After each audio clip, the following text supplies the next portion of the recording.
high-speed reforming door shackle machine under assembly.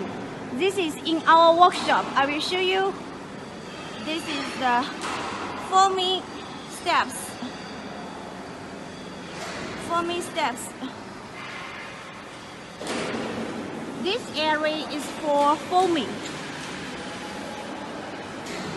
And we go, it's about 42 stations.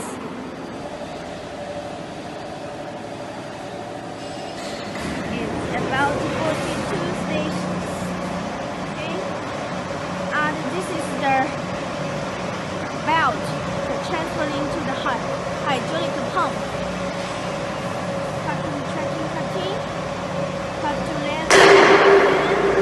Transferring to the hydraulic pump.